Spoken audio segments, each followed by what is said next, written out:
Hey Sneak Peekers, we're here today at the Austin TV Festival interviewing Rolin Jones, Johnny Lee Hancock, Mark Lafferty, and Mark Johnson to talk about the Anne Rice Immortal Universe. So I'm Mariana with Fresh Pair of Eyes, and this is more of an interview with the vampire questions, but also with all the shows. I've noticed this as well. But especially with Interview with the Vampire, it is very unapologetically black, at least from my point of view, with a lot of things that are done, but even with specific to what I would call Easter eggs. Let's say with the ride back when Louis comes back to New Orleans when they're talking about Essence Festival, a new edition playing there. Was it purposeful to make the show authentic, or even other shows within the universe, to make it authentic to the people within their culture, to have it that way, to have the different cultures represented, and not just in, oh, it's physical representation, that it's little things that, like, oh, we'd be talking about Essence Festival and New Edition, things of that nature. Yeah. I mean, it might be, we should just take that specific moment. You know he's going back to New Orleans. And a couple of things that you're thinking about, oh, are we seeing the Superdome? Or then our show, we're always trying to pick a side door to something, right? So we're like, no, the other bridge, whatever, but let's go that way. It's a beautiful reveal. Okay, so it's his first time he's back in New Orleans. He hasn't been there in a long time. Who's driving? What's that guy all about? What's he thinking? Because Louis at that point has done a lot of talking, and I think you just when you come back to your hometown, you haven't seen it for a while. You just want to be quiet. That scene is mostly about him unrolling a window and smelling the air again, but also hearing the ear for the first time. And he actually, in that moment too, for his dialect, for Louis' dialect, we just get back that New Orleans accent a little bit too. We just drop that back in to settle it in. And I think that's what's the deal on our show. We just always talk about given circumstances for whatever character is there, and just forget about plot, forget about, be there in the moment. What does he want? What is he that? And we just simply do that. And whether that ends up organically leading to a very diverse cast or something like that, it's mostly we're thinking about our actors, and we're thinking about those moments, and we're just trying to find a little bit of color, a little bit of singularity and specificity for that, and that's how we approach every scene of the show. Yeah. Thank you. Okay, I'm Ashley with Telltale TV. I think we met last year doing this very same thing. Yeah. Nice to see you again. Thanks for taking the time. See you next year too. Yeah, hey, good to have it. Also, Interview with the Vampire question. Lots of excitement about the new season and kind of the shift. I'm curious what characters you're really excited for Gabrielle people to see. Yeah? Yeah. Talk a little bit about First that. and foremost, well, we've had two. I mean, the show feels cosmically like Louis and Lestat, and in the end, it will be too.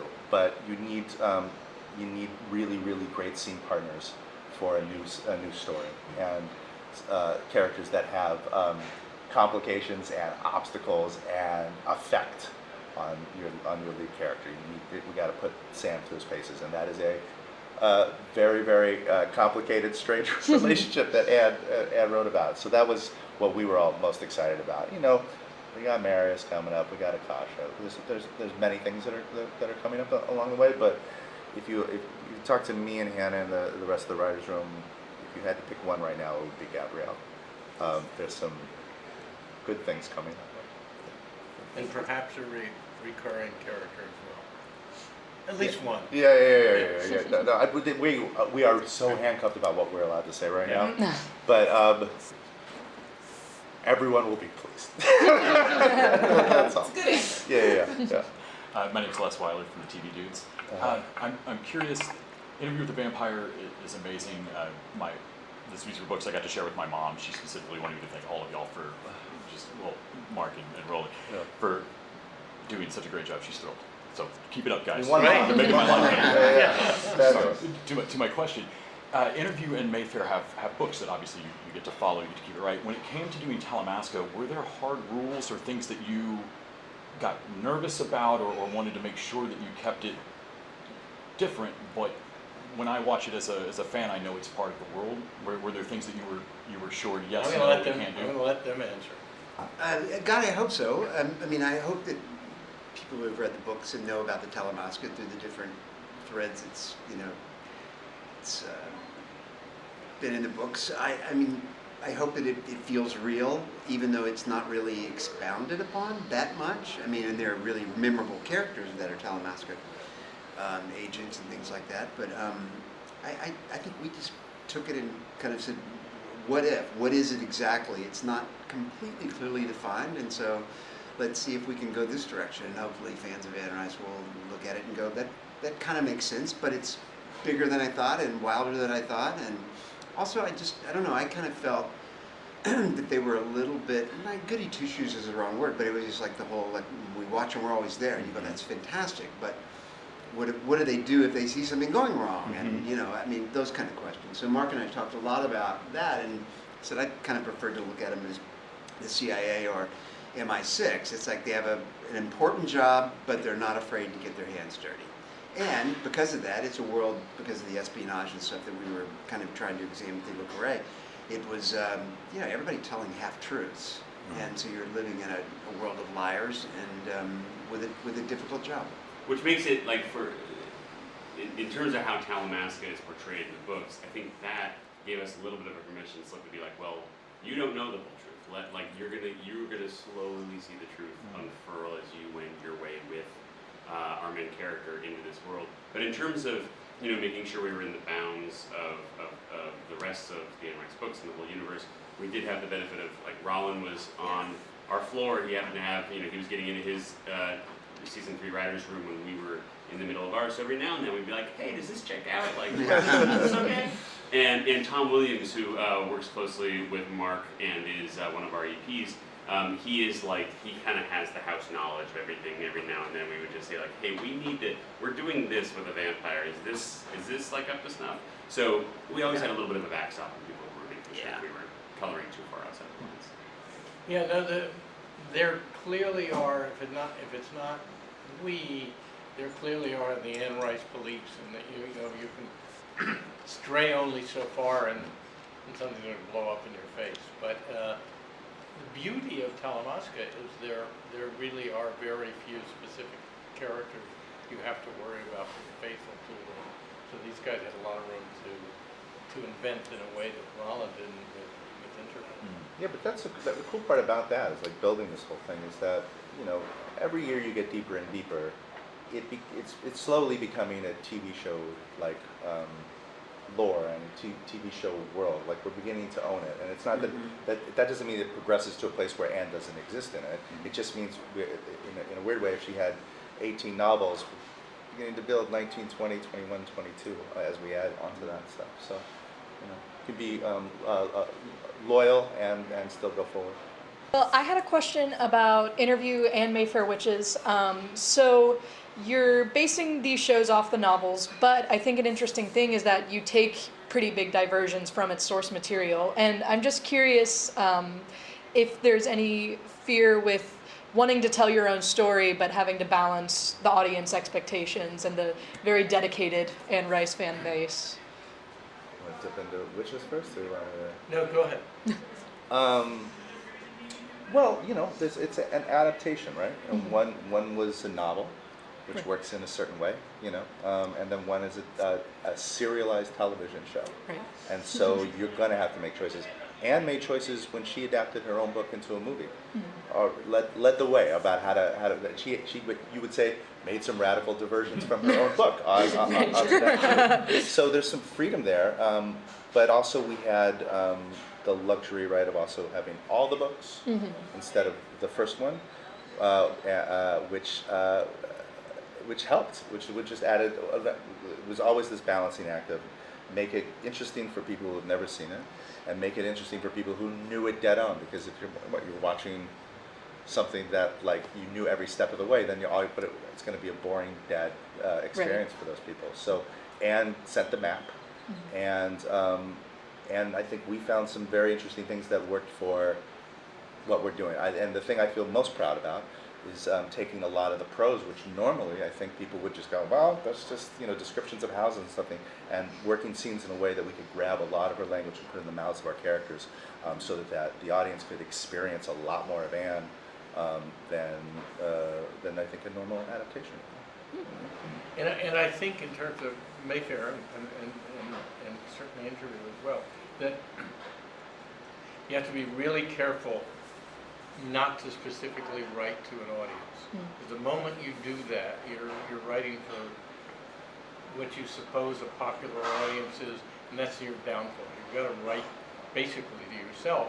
Now, in the case of source material and rights, you also have to be faithful to those characters. So you may put them in situations or relationships that she didn't in any way envision, but they still have to be her characters in some form or another. So, but more importantly, I think the moment people always say, well, you think about an audience when you're making a TV show or a movie. On one hand, yes, but I think it's a downfall to write to what you suppose that audience is. Each of these shows have such different tones, and not necessarily, oh, if I watch Interview, I also watch Mayfair. Like, it could be completely different audiences. Was that always purposeful? And with that reasoning, is that also subconsciously a way to avoid franchise fatigue? It's a good question. No, we weren't aware of it when we said, okay, let's do Mayfair Witches after Interview, or let's do Talamasca. We were just talking about it now. I look at it in retrospect and say, oh, Talamasca may be more for, this sort of audience as opposed to Interview or Witches. You can make some very glib suggestions about who that audience is, but and it's purely by accident because we want to stay true to the shows. And I also think, ultimately it's a compliment to her, to Anne Rice, that she wrote for so many different readers. And I think there is an assumption that Anne Rice is for women. And I don't think, certainly in the process of exploring her and doing these 3 shows, I would necessarily agree with that. I think it's much more open and less restrictive than that. The music, I know in the panel this was talked a little bit about today, but what are we looking forward to when it comes to stat and the music in the show? Well, I couldn't be more excited about it. Be careful or he's going to play you a couple of times. Jump ahead of my question. A lot of times in this, we end up talking about relationships that I have with Sam and Jacob, they're my writers, and I haven't gotten to talk a little bit about my relationship with Daniel. I currently think he's the most talented person on the planet. And he did such extraordinary work in the first 2 seasons. It doesn't, again, we're back in the backwater of genre, so nobody's really listening. But we got a 60-piece orchestra. You should go listen closely to these arrangements and how extraordinary they are. Then it's not just moving characters from left to right. There's a really brilliant, expressive musical mind there that's taking a lot of risks, and especially in season 2, that score.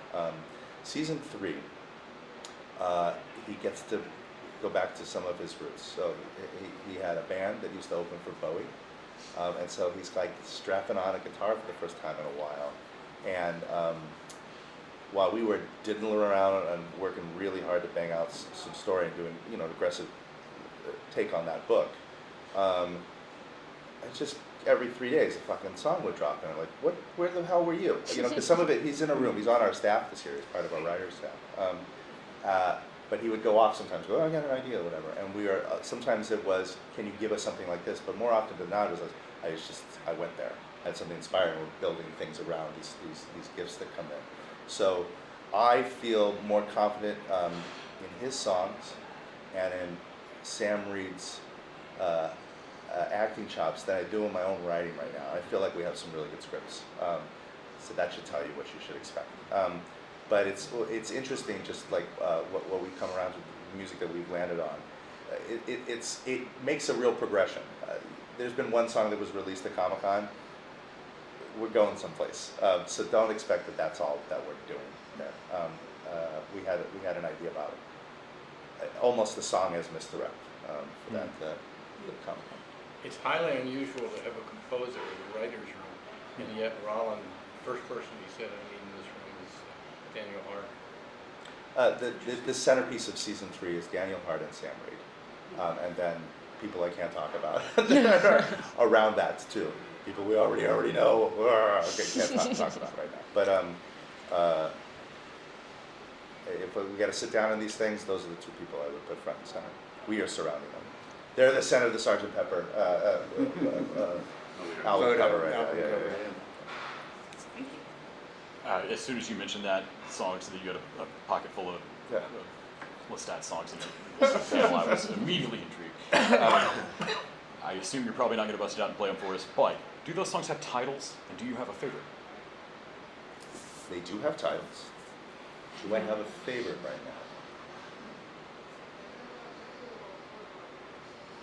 No, I don't. I am astonished by how many I really. Some are going to work really well in context. Some are just absolutely fucking killer songs.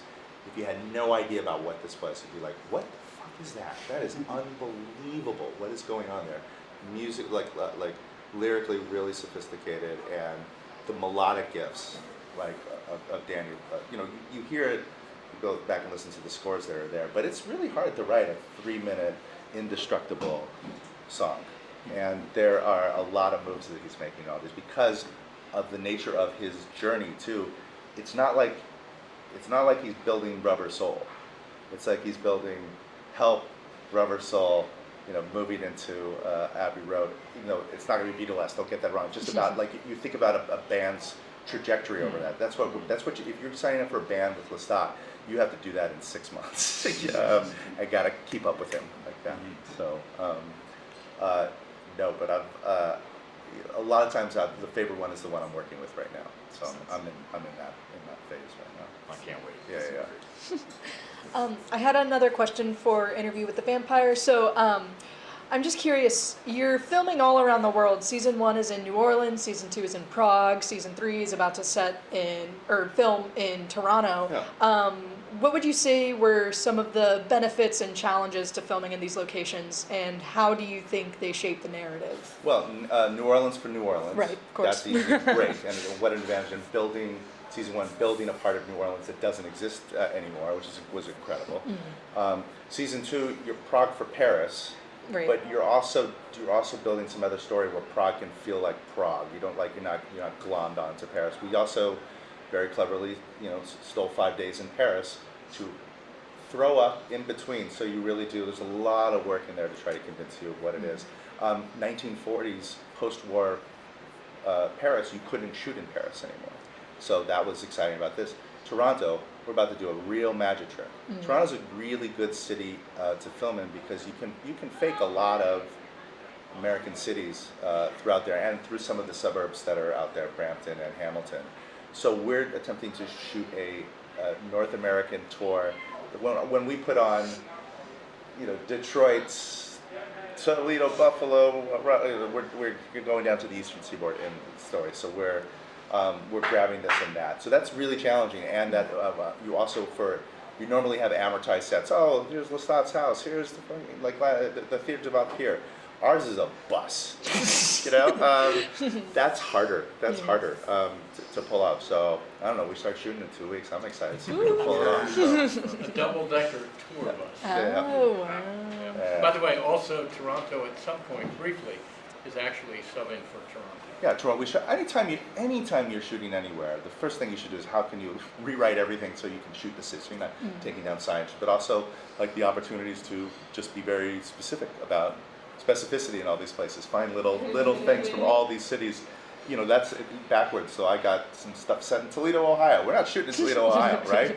But I'm like making everybody look at stuff in Toledo, Ohio, and how can you steal that, and how can we form to make sure that people in Toledo don't feel like they have to look at it a second time. Who's that? Huh. I just want them at least for a second to go, wait, is that because you want to honor? You also want to honor like the economy of Toledo and all sorts. So every city you regular, we do a lot of thinking about stuff in there. So at least there's some respect for all these places. Thank you so much. Yeah. So I'm hearing a lot about Sam and Lestat, and I love him. He's my man. But also my other man is Jacob, and he is Jacob is a musician. So Anne Louis is also, I'm assuming, in season 3. So I was wondering what you could tell me about him in season 3, if at all, and if Jacob had any part in influence in the music in season 3. Oh man, can you talk to me in a month when I'm allowed to say a lot of things? I literally can. We can set that up. They got me on a leash right now. Yes, I see. Guess Catherine what right though? there like, Guess what? These are great questions that have great answers. They're all if the smile that you have when you're talking about Jacob Anderson says anything, your smile will continue with what's going on for season 3. That's what I needed. That's peace. There you go. Okay, you got it. You got it. All right, to talk a little bit about Talamasca. Just curious what you're most excited for people to see when it comes to that show. Big loaded question. I'm really excited for them to see how we mesh the two different worlds of taking really seriously how a spy show works, how spy movies work, that whole narrative, and kind of T-boning the Anne Rice world with that. And I think, to a question you guys had earlier, the building out this universe in a way that feels organic, part of that is, well, in our own universe, if you walk into the CIA tomorrow, it's a different world than the world we live in. It should feel different. It should feel like, oh wow, these people dress this way, they talk this way. They don't go home and have the exact same experience that we do. And so what I'm excited is for everyone to see a little bit of a left turn.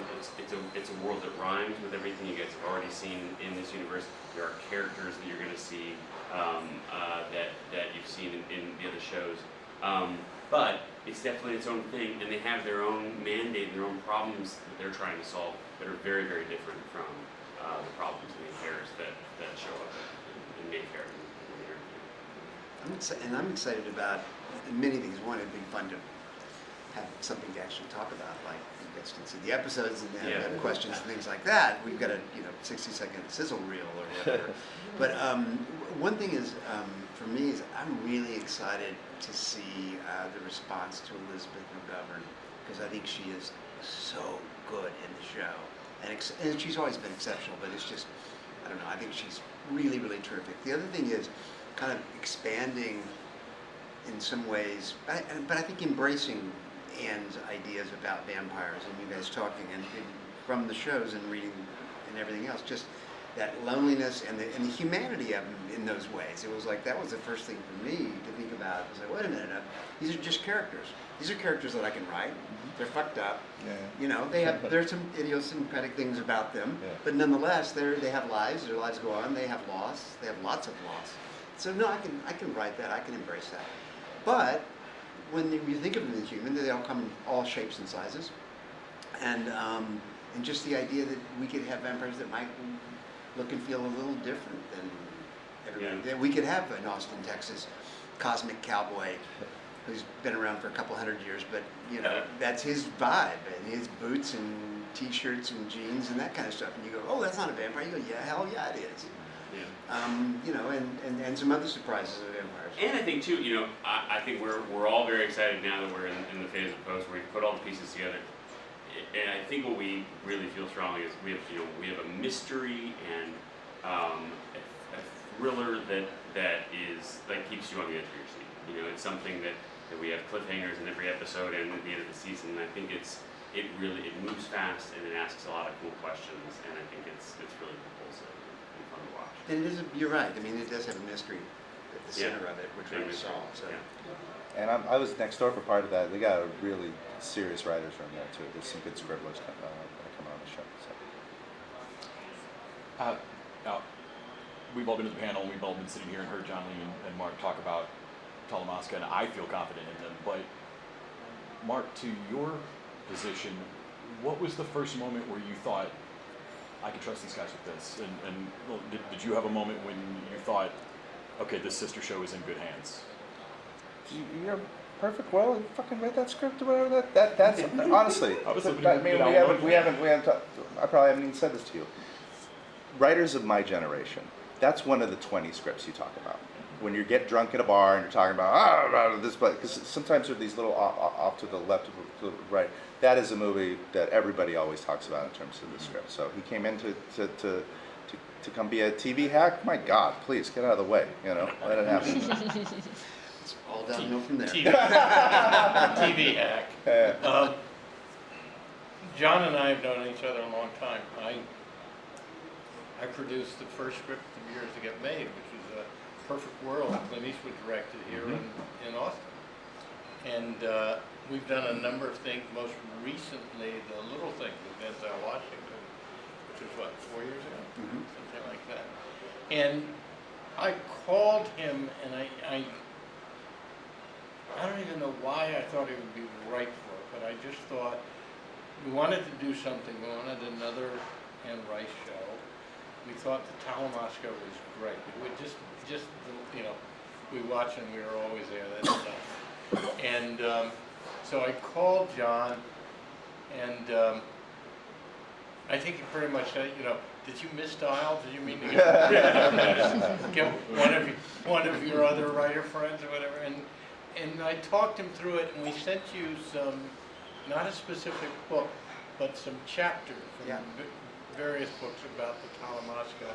And then John came back and he said, well, I think I have a way to do it. Let me just think about it, and maybe no one will go for it.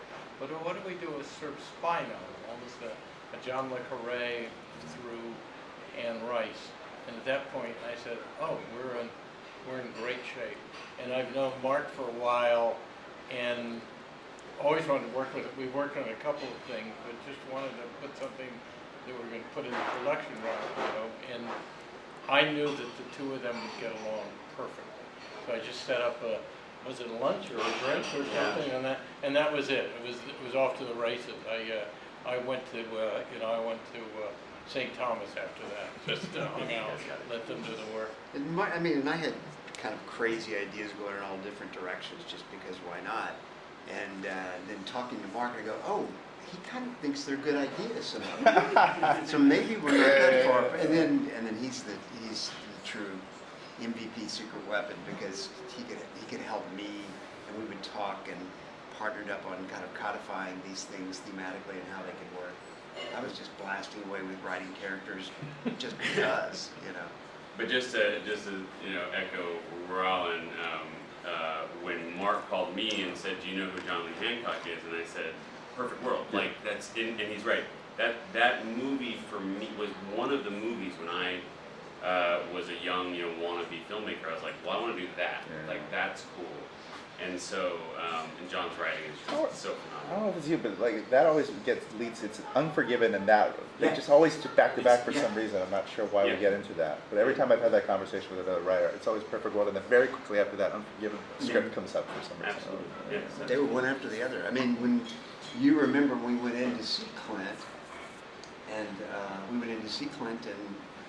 we were talking about it, and he said, it reminds, he goes, the script, he loved the script, and he even brought up Flannery O'Connor, and he also brought up, he goes, it reminds me of a movie that nobody saw called Lonely or the Brave, and I said, one of my favorite movies, Kirk Douglas. Yeah. And we walked out of there, and we said, God, he seems to get it, and Mark said, he's got a Western coming out that people say is pretty good. And so it was Unforgiven. And How about that? Walking into a room and Clint Eastwood starts talking about Flannery O'Connor and you in the same place. Tell him about walking in the room with the other guy. Oh my God. Well, when you get calls from Clint, it's not like, Mr. Eastwood's on the other line. Can you talk to me? It's like you pick up the phone, and this is before we had these things. Pick up the phone, and he goes, John, it's Clint. You know, that's how you conversed with him. And so the one time I got a call early on in the process, and he said, John, it's Clint. What are you? He goes, what are you doing Saturday? You tell me. And he said, I wanted you to meet an actor. And I said, okay. Now I'm dying to go. Who is it? Who are we meeting? Because he was talking about A Perfect World and casting at the time. And I said, okay, great. Damn it, I want to know. But anyway, so Saturday comes, and the meeting's going to be at 9 a.m. on Saturday morning. And I'd been to Warner Brothers a few times, but you'd always come in different gates. And so on Saturdays, this day, you came in a different gate than I was used to. I was lost. I couldn't find El Paso. I was racing around. There was no one on the lot. So I'm always early. But this particular day, I'm looking, and it's 9 a.m., and I go, oh my God, I'm going to be late for my meeting with Clint and whoever this actor is. I get there at about 10 after 9. I'm thinking to myself, I'm sweating profusely because I'm running. And I'm thinking, when I get there, they're not going to be, it'll be fine. It's Hollywood. Everybody's late, right? I walk in, and there they are. There is Clint and the biggest movie star in the world at that time, Kevin Costner, sitting on the couch together, just the two of them. And I looked at them, and I just went, and I'm sweating, and I'm breathing heavy. And then I pulled out a line from my dad used to always say. I said, "If this isn't $1 weight another dime, I don't know what is." and they broke the ice, and we laughed about it. And then Mike Judge came to me in Austin years later, and he goes, "Oh, I owe you an apology." I go, "What?" He goes, "I stole your line and gave it to Hank Hill." And I go, "That's the highest praise ever." You That guy spilled some red wine in my couch one day at a party or whatever, and just ran out or whatever. You have the rights to 18 novels. What were some of the considerations taken into going with the Order and Talamasca being the most recent addition, and how does this fit into the overarching trajectory of where you want to take the universe? I don't know that there is an overarching trajectory. It's just, we started off with this jewel that he created, and then we went to Witches, which is this wonderful, completely different world of different characters. Rolin Mayfair couldn't be more different from Louis and Lestat, and then here we are with these characters, the characters they've created, and it's almost, I probably shouldn't say this, but it's kind of haphazard, which is the way I like it. But also, how respectful to Anne Rice. It's chaotic, creative, right? It's just like a beautiful mess, like you go with instinct. I think she was very, very much like that as a writer. So. Thank you all very much. Thank you so much. This is amazing. If you want more ATX TV Festival content, please make sure to check out the description down below for our other socials.